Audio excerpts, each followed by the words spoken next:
Bon matin tout le monde, bienvenue à cette nouvelle capsule Mindset Afro-Magnétique.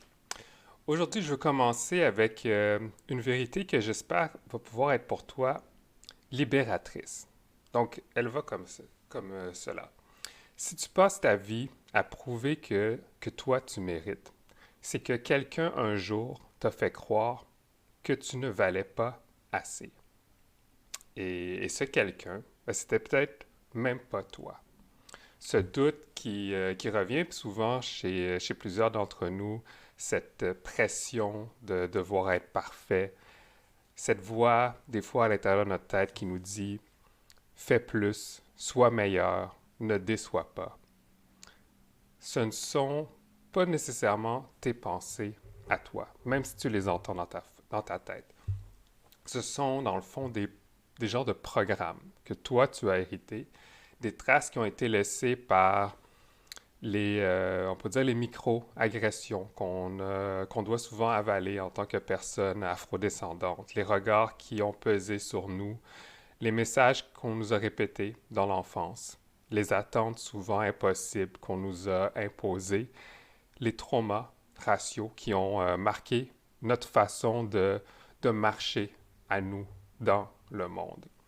Ce qu'on appelle beaucoup le stress, ce qu'on appelle le perfectionnisme, ce qu'on appelle le sentiment de devoir toujours prouver, ça vient pas de ton essence à toi, celle qui est ton toi profond. Ça vient de ce qu'on t'a appris à croire sur toi. Et aujourd'hui, ce que je veux qu'on fasse, c'est qu'on puisse décoder ce, ce genre de test invisible qu'on semble s'imposer à nous-mêmes, ce test que tu n'avais jamais, probablement jamais vraiment demandé à passer. Et surtout, on va apprendre à s'en libérer. Parce que ta valeur à toi, elle ne se trouve pas, elle se porte. Donc, si c'est la première fois que tu tombes sur cette série, bien, bienvenue dans Mindset Afro-Magnétique. C'est bien plus qu'un live, c'est un rendez-vous vraiment de transformation pour les afro-entrepreneurs et les leaders de conscience qui veulent bâtir leur succès en cohérence avec leur identité et leur mission. Donc, chaque lundi matin, on se retrouve ici en live sur LinkedIn pour déprogrammer les croyances qui nous limitent, qu'on a souvent hérité d'un passé et d'un mindset colonial. Être capable de reconnecter avec son pouvoir créateur, son feu intérieur, puis développer une mentalité de bâtisseur, bâtisseur de richesse, puis bâtisseur de patrimoine pour les prochaines générations. Parce que le succès, c'est pas seulement une question de stratégie, c'est aussi une question d'identité. Donc, je me prénomme Jean-Philippe, je suis coach, entrepreneur social, créateur de l'approche afro-magnétique. J'accompagne des entrepreneurs, des artistes, des leaders afro-descendants ici du Canada où j'habite, de la Caraïbe, du continent africain, être capable de créer des marques, des projets et des entreprises qui incarnent leur vérité à eux, leur culture, leur puissance. Parce qu'avant d'apprendre à faire plus, il faut d'abord souvent réapprendre à être soi. Et c'est exactement ce que ces capsules t'aident à faire. Donc, bienvenue dans ton rituel du lundi matin. Bienvenue dans Mindset Afro-Magnétique. Je vais je vais parler d'un moment de ma vie que j'ai pas toujours osé partager. Maintenant, j'y arrive un peu mieux avec le recul, avec l'âge. Mais c'est un moment qui, aujourd'hui encore, explique pourquoi tant d'entre nous courent après la validation sans jamais se sentir arrivés à destination. Donc, moi, j'ai grandi dans un quartier de Montréal, au Canada, appelé le quartier Côte-des-Neiges. C'est un des quartiers les plus multiculturels du pays. C'est un environnement super diversifié qui m'a permis, en tant qu'enfant, de vivre vraiment une belle enfance, sans être grandement confronté aux discriminations ou au racisme. Mais lorsque j'ai fait mon entrée au secondaire, qui est l'équivalent du lycée ici au Canada, ça a été vraiment une autre histoire. J'ai fréquenté à ce moment-là un collège privé où la diversité était beaucoup, beaucoup moins présente. autant chez les élèves que le personnel enseignant. Et c'est là où le racisme m'a vraiment, pour les premières fois dans ma vie, vraiment frappé plus de plein fouet. Donc, il y a eu, à travers tout ça, il y avait les moqueries, souvent les commentaires d'autres élèves, mais il y a un autre événement qui m'a profondément marqué. Donc, vers l'âge de 15 ans, il y avait une matière dans laquelle j'avais un peu plus de difficultés. Donc, mon professeur, à l'époque, a demandé une rencontre avec mes parents. Donc, juste pour vous remettre en contexte, je le rappelle, moi, je suis d'origine haïtienne, mais très tôt, j'ai été adopté par deux parents canadiens, francophones, blancs. Donc, j'ai grandi dans mon enfance dans une famille blanche. Alors, pour en revenir à cette rencontre que mon professeur d'alors, quand j'avais 15 ans, avait convoqué mes parents. Donc, je me rappelle, on s'était rendu, c'était pas une journée d'école, on avait pris la voiture pour se rendre jusqu'à l'entrée du collège pour monter les marches, puis finalement se rendre dans le bureau de ce professeur. Alors, le professeur nous rencontre, justement, dans son bureau. Il s'installe confortablement dans sa chaise, puis il regarde mes parents avec une expression un peu de pitié. Puis il commence alors à leur raconter pourquoi mes difficultés dans la matière qu'il enseignait sont loin d'être surprenantes selon son interprétation à lui. Alors, il leur dit, vous savez, les enfants noirs ne pourront jamais réussir au même niveau que les autres dans cette école. Il regarde mes parents, puis leur dit, vous auriez dû vous en douter. Ils n'ont pas l'intellect, ils n'ont pas les capacités. Votre garçon, il est déjà chanceux de pouvoir fréquenter une école comme la nôtre, puis de pouvoir côtoyer les autres. Puis, il a vraiment poursuivi comme ça, pendant plusieurs minutes, à exposer devant mes parents, qui sont des Blancs, puis moi qui étais assis entre eux, en tant qu'enfant noir, de jeune adolescent de 15 ans, à continuer à exposer sans complexe ses théories sur la supériorité des Blancs, sans jamais me regarder moi directement ou offrir d'aide ou de solutions à mes difficultés dans la matière en question. Pour lui, c'était juste un constat que mes parents devaient accepter, que ma couleur de peau, que mes origines avaient d'une certaine façon déjà scellé mon destin. Puis malheureusement, à cette époque-là, mes parents n'ont pas vraiment été capables de trouver les mots pour être capables de me défendre ou d'invalider les propos du professeur, tellement il avait l'air assuré dans son discours. Et cette scène, cette expérience, elle m'a marqué très longtemps. Elle a vraiment marqué ma mémoire.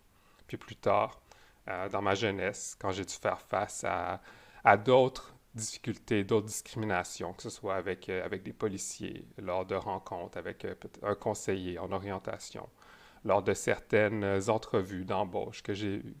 Mais c'est les phrases de ce professeur, ces phrases coup de poing reçues à mon adolescence par ce professeur me sont souvent revenues en tête. La phrase de « Vous savez, les enfants noirs ne réussissent pas au même niveau que les autres. » Parce que quand il a dit ça, il parlait de moi. Il parlait de ma place, il parlait de ma valeur. Puis, d'une certaine façon, il a planté quelque chose en moi ce jour-là. Un genre de programme invisible, un poison silencieux que je dois prouver que je mérite d'être là. Donc, j'étais déjà à ce moment-là un adolescent, dans mes 15 ans, un peu réservé, mais j'avais jamais vraiment douté profondément de moi avant cet épisode-là. Mais ce jour-là, pour dire, l'enfant, l'adolescent en moi a commencé à sentir qu'il devait courir. Courir pour être parfait, courir pour pas décevoir, courir pour être l'exception, courir pour être acceptable dans un monde qui, d'une certaine façon, m'avait déjà déclassé si j'écoutais les propos du professeur en question. Puis je sais que beaucoup de personnes noires aujourd'hui reconnaissent peut-être ce sentiment, parce que notre communauté porte ce que j'appelle des blessures héritées. Pas seulement les grandes histoires de l'esclavage ou du colonialisme, mais aussi des choses plus petites, plus minuscules qu'on encaisse au quotidien. Les micro-agressions que la société en général a tendance à banaliser. Les remarques sur notre intelligence, notre manière de parler, notre style. Ce stress racial constant qui nous force à être vigilants. C'est une genre d'impression d'être toujours observé, évalué, comparé, jugé. Donc avec le temps, ça ne devient pas juste une expérience, ça devient un genre de système intérieur qu'on porte. On apprend à se suradapter, à surperformer, à jamais trop déranger, à sourire même quand à l'intérieur de nous, ça nous brûle, à travailler plus que tout le monde pour être reconnu, moins que quand on sent qu'on est malgré tout reconnu moins que tout le monde. Puis, ben, toi aussi, peut-être que tu as un moment dans ton histoire, dans ton parcours, où ton cœur s'est mis à croire que tu n'étais pas assez, en tout cas pas encore. Donc la vérité, c'est qu'on n'a pas développé ça tout seul. On nous l'a transmis, cette idée-là de ne pas être assez. C'est une idée qui s'est glissée dans notre identité sans vraiment qu'on le voie. Mais tu ne peux pas vraiment bâtir ta prospérité à toi à partir d'une blessure. Tu ne peux pas construire une vie qui va être alignée en courant après un regard extérieur. Donc la guérison, elle commence lorsque tu arrêtes quand tu redescends dans ce qui t'appartient à toi, ton champ de contrôle. Quand tu réalises que ton identité à toi, elle a toujours été plus grande que les limitations qu'on t'a collées de d'autres personnes de l'extérieur. Puis c'est exactement ce qu'on va explorer ensemble aujourd'hui pour le reste de cette capsule. Maintenant qu'on a posé un peu le contexte, on va aller plus loin parce qu'on ne peut pas guérir un schéma qu'on ne comprend pas. Donc aujourd'hui, je vais t'expliquer pourquoi il y a tant d'afro-descendants qui ont l'impression de devoir prouver leur valeur, même quand ils sont compétents, même quand ils sont talentueux, même quand ils sont diplômés ou expérimentés. Donc, tu vas voir, c'est pas un défaut personnel, c'est vraiment un système appris. Puis, on va explorer ça. Donc, selon un coach que je suis, avec qui j'ai suivi une grande partie de ma formation, qui m'a aidé à développer l'approche que j'ai aujourd'hui en coaching, il s'appelle David Bayer, c'est un Américain. La blessure identitaire la plus profonde qu'on porte, c'est celle justement de ne pas être assez. Tu as sûrement déjà entendu euh, des phrases comme en grandissant, comme ah, il faut être 2 fois meilleur quand on est noir pour à peine être égal par rapport aux autres. De l'importance de ne pas faire trop de vagues, d'être irréprochable ou parce qu'à nous, en tant que Noirs, on ne nous pardonne rien. Ce ne sont pas juste des conseils qu'on a reçus, peut-être de parents, de grands-parents, de grands frères, de grandes sœurs.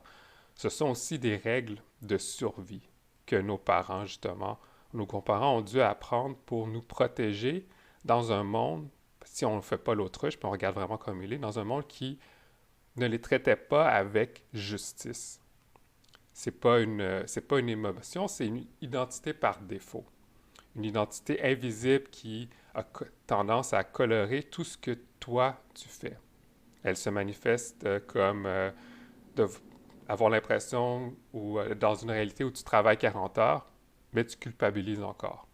Tu réussis quelque chose, mais tu doutes immédiatement après à savoir si tu le mérites vraiment. Tu veux augmenter tes prix, mieux te positionner comme expert dans ton domaine, mais tu stresses constamment. Tu ambitionnes de grandir, de passer à un prochain niveau pour la croissance de ton projet, mais tu te sens profondément, malgré tout, imposteur. Tout ça, c'est parce que pendant longtemps, il y a des éléments qui ont influencé tout ça. Puis, il y en a 4 que je veux te présenter en particulier.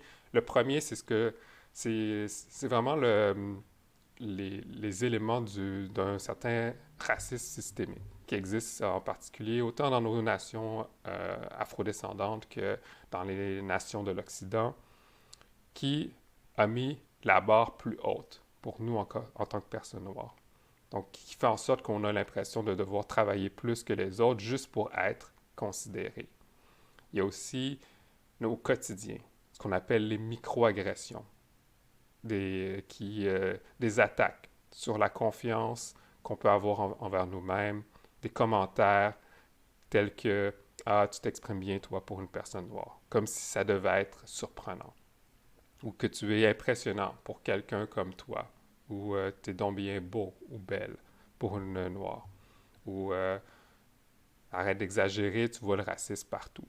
Donc, ça, ce sont ce qu'on appelle la catégorie des microagressions. Il y a aussi nos histoires propres, nos histoires familiales, qui ont laissé souvent des cicatrices invisibles. Et quand on vient d'une lignée qui a vécu l'humiliation, la peur, les restrictions, mais ces messages, elles restent pas juste dans nos têtes, mais elles restent dans notre corps, dans nos ADN, puis dans nos réflexes. Puis il y a aussi le regard des autres qui a longtemps été un vrai danger pour plusieurs d'entre nous. Il fallait anticiper, s'ajuster, marcher sur des œufs pour éviter les conséquences qui étaient souvent réelles. Et ça, tout ça, le racisme systémique, les microagressions, les histoires familiales, les regards des autres qui portaient une certaine forme de danger, mais ça, le corps l'enregistre. Et quand on vit souvent ces tensions, même petites, ben notre système nerveux apprend à rester toujours en alerte. Ça crée ce qu'on appelle en neurosciences de l'hypervigilance. Tu observes tout, tu t'autocensures, tu veux éviter l'erreur à tout prix, puis avec le temps, mais ces stress répétés peuvent mener vraiment vers des maladies chroniques qui s'installent dans notre système nerveux par un excès de l'hormone de cortisol. Donc, entre autres, les maladies chroniques qu'on va retrouver, c'est l'hypertension, l'insomnie, la fatigue chronique, avoir des migraines, des problèmes de digestion, de l'anxiété permanente. Pas parce qu'on est fragile, mais parce que notre corps est resté trop longtemps en mode survie. Alors on développe des réflexes, on surperforme pour prouver qu'on mérite d'être là, on s'adapte trop pour ne pas décevoir, on se met à une pression énorme pour être parfait, puis on croit devoir mériter ce qui est normal pour d'autres. Et voilà, ça c'est la vérité d'un peu pourquoi on a ce schéma en tant que personne. Ça peut être en tant que personne noire, mais c'est propre à à l'ensemble, on pourrait dire, de l'humanité, d'avoir ce besoin de prouver, de se sentir pas assez. Mais voici un peu la vérité la plus douce, qui est peut-être plus libératrice, c'est pas ta faute. C'est pas parce que tu es cassé, tu as juste appris à survivre dans un environnement qui ne te laissait pas respirer pleinement. Mais aujourd'hui, on peut apprendre autre chose, justement, que la survie. Si on regarde un peu d'où ça vient, ce sentiment de ne pas être assez, ça vient si on regarde un peu dans notre biologie, ça vient d'un besoin euh, humain fondamental d'être aimé et accepté des autres. Ça vient comme je l'ai parlé, de deux grandes sources. Ça vient de notre expérience de jeunesse, puis entre autres ce que nous ont dit les personnes qui prenaient soin de nous, donc nos parents, nos grands-parents. Puis ça vient de l'expérience de trauma qu'on a vécu, puis du sens qu'on leur a donné. Puis si on regarde ça un peu du côté de la psychologie comportementale, euh, ça vient d'une certaine façon de renforcement positif ou négatif qu'on reçoit pour faire certaines choses, bien ou moins bien. Donc, on a comme une peur de ne pas faire les choses comme il faut. Puis cette peur, si on la regarde plus fondamentale, c'est comme une peur de se sentir abandonné si on ne plaît pas suffisamment. Puis quand on regarde un peu de comment ça s'est installé dans notre biologie en tant qu'humain, en tant qu'homo sapiens sapiens, c'est que pendant des milliers d'années, dans notre évolution, durant à peu près une période d'au moins 100 000 ans, mais être abandonné, ça voulait dire être, euh, être abandonné de sa tribu, de son groupe d'humains qui nous permettait de survivre. Donc, par défaut, ça pouvait amener à une mort certaine. Donc, c'est vraiment devenu une habitude humaine ancrée dans notre besoin de survivre. Mais aujourd'hui, dans le monde dans lequel on est, on n'a plus besoin d'être dans ce paradigme-là. On peut changer les choses. Puis, quand on regarde un peu comment on nous montre les choses aujourd'hui, le monde nous apprend souvent la logique du faire, avoir, être. Donc, faire plus d'actions pour avoir plus de résultats et enfin être quelqu'un de valable. Donc, c'est la logique on pourrait dire, du monde extérieur qui nous juge, d'abord et avant tout.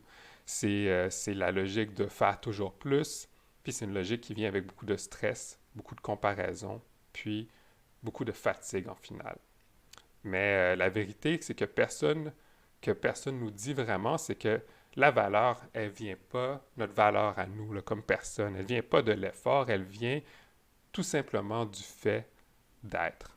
Parce que ta vraie puissance, c'est un peu de renverser ce jeu qu'on t'a appris. C'est d'être plutôt dans une logique de être, faire, avoir.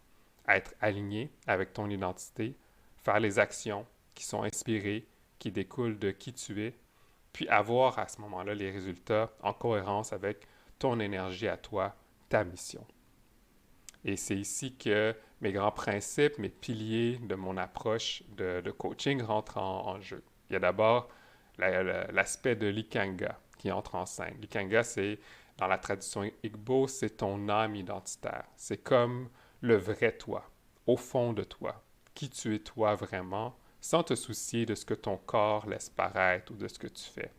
Donc, ton âme identitaire, c'est comme ton cœur, là, l'endroit où réside ton être véritable à toi, ta source de conscience. C'est ce qui te rend unique, spécial, bien au-delà de ton apparence physique ou de ce que tu fais dans la vie. Et ce qui est merveilleux avec on pourrait dire son âme identitaire, c'est qu'elle est toujours en mouvement, en train de grandir, de devenir meilleure. C'est comme une spirale qui monte vers le haut pour te rendre plus lumineux, plus brillant, brillante, à mesure que tu progresses puis que tu apprends des nouvelles choses. Et c'est quand tu te reconnectes à ton identité propre, mais tu deviens, ta dignité redevient ton point de départ. Tu n'attends plus la validation du monde, tu réduis un peu ton hyper-vigilance, tu construis avec davantage de paix, pas dans la peur, puis tu incarnes et tu acceptes ta propre valeur parce que c'est ça la vraie vérité, c'est que on est tous assez juste par le fait d'être nous-mêmes. On est unique et on est exactement là où on est supposé être. Puis chacun d'entre nous, on est sur notre propre chemin, notre propre épopée, puis on n'a pas la seule personne avec qui on a besoin peut-être de tenir un registre, c'est envers nous-mêmes puis les progrès qu'on fait dans notre propre découverte puis dans nos propres réalisations. Ça rejoint directement le framework aussi que j'utilise pour aider les gens à naviguer à travers ce changement identitaire, cette reprogrammation mentale que j'appelle mon framework codé. Donc, pour changer ta perception, tu décodes ce qui te faisait douter sur toi-même pour remettre en question justement ces vieux messages du passé. Et pour changer ton identité, l'idée, c'est de te rappeler à toi, à ton système nerveux, qui tu es vraiment, pour réactiver euh, ton identité unique, ton âme intérieure, réactiver ta lignée profonde pour maintenir ta transformation avec volonté puis avec imagination. Donc, c'est d'être capable de choisir chaque jour un comportement qui va être aligné avec ton toi prospère, ton toi unique, d'être capable de visualiser le futur où tu n'es pas en train de te prouver plus, mais où tu incarnes pleinement qui tu es. C'est ça vraiment ce que j'appelle l'approche afromagnétique. C'est cette façon d'être capable de basculer ton identité où tu prouves, tu n'as plus à prouver, mais tu portes qui tu es pleinement. Donc, on va terminer avec un petit rituel. Très simple, mais puissant. Un rituel pour t'aider à toi te déposer dans ta valeur. Pas pour la mériter, pas pour la prouver, mais pour la reconnaître. Donc, je t'invite à prendre une respiration profonde avec moi. Donc, inspire, expire. Puis maintenant, je vais te poser 3 questions. Réponds-y dans ton carnet de notes pour la semaine ou alors dans ta tête, sans jugement, juste avec honnêteté. Donc, la première question, c'est où aujourd'hui est-ce que je me suradapte? Dans quel endroit de ta vie tu te fais petit? Ou est-ce que tu arrondis peut-être les angles pour ne pas déranger? Ou est-ce que tu acceptes trop pour être plus sage, comme on te l'a demandé, plus professionnel, plus respectable? Donc vraiment, la première question, c'est est-ce que tu es en train aujourd'hui de te suradapter? Maintenant, ma deuxième question, on respire encore. Voilà. Deuxième question, à qui ou à quoi suis-je encore en train de prouver ma valeur? Est-ce que je suis en train de prouver ma valeur à un patron, à un parent, à une ancienne version de toi-même peut-être, ou même à une société qui te voit pas toujours à ta juste valeur? Juste à ce moment-là, juste reconnais-le. Juste reconnaître, c'est déjà d'une certaine façon une première étape vers la guérison. Donc ça, c'était pour ma deuxième question. Et ma troisième question, quelle micro-décision je peux poser aujourd'hui pour agir depuis l'être que je suis, pas depuis mes blessures? Ça peut être une limite que tu vas mettre aujourd'hui sur ce que les gens peuvent faire ou t'imposer. Ça peut être un non affirmé que tu vas prendre. Une vérité que tu vas te dire à toi-même avec calme à propos de ta valeur, de ton identité. Un geste de respect envers toi-même. Un choix qui dit « Je mérite, j'ai rien à prouver, je suis sur mon chemin à moi ». Donc, c'est le petit rituel que je vais te proposer aujourd'hui. Donc, juste pour te rappeler que tu n'as rien à prouver, tu as juste à te rappeler qui tu es, toi, profondément. Donc, si cette capsule t'a parlé, mais je t'invite à t'abonner, à la partager avec un bâtisseur qui a besoin d'entendre ça. Rejoins-moi chaque lundi pour ton rituel de mindset puis d'énergie consciente. Et si tu veux clarifier ton identité, peut-être apaiser ton système nerveux intérieur ou installer un nouveau standard où tu te sens pleinement mérité, tu te sens être sain, être solide, être enraciné comme personne, si tu sens que c'est vraiment ton moment à toi d'élévation, je t'invite à réserver une session de diagnostic afromagnétique avec moi. C'est une session que je propose en exclusivité après chacune de mes capsules de mindset afromagnétique. Cette fois-ci, c'est 90 minutes passées avec moi. C'est une rencontre privée où on va vraiment clarifier ton identité à toi de leader. Identifier ce qui te bloque dans ton expansion, puis créer une feuille de route concrète pour aligner ton message, ton énergie ou alors tes offres. Donc, on va ensemble décoder tous ces anciens schémas peut-être qui te bloquent. On va réinstaller l'identité que tu veux vraiment incarner, puis t'aider à marcher dans cette nouvelle version qui demande plus la permission d'exister, mais fait, existe et grandit. Donc voilà, je vais partager les notes en commentaire pour les questions que je t'invite à te poser cette semaine pour ton rituel de la semaine. Puis les informations si tu as envie justement de passer au prochain niveau, puis de réserver une session Afro-entrepreneur avec moi. Donc, à lundi prochain, merci d'avoir été là. Santé, bonheur et succès à tous mes Afro-entrepreneurs. C'était Jean-Philippe Vézina de l'agence Mauvaise Coaching et du Soul Leader Podcast.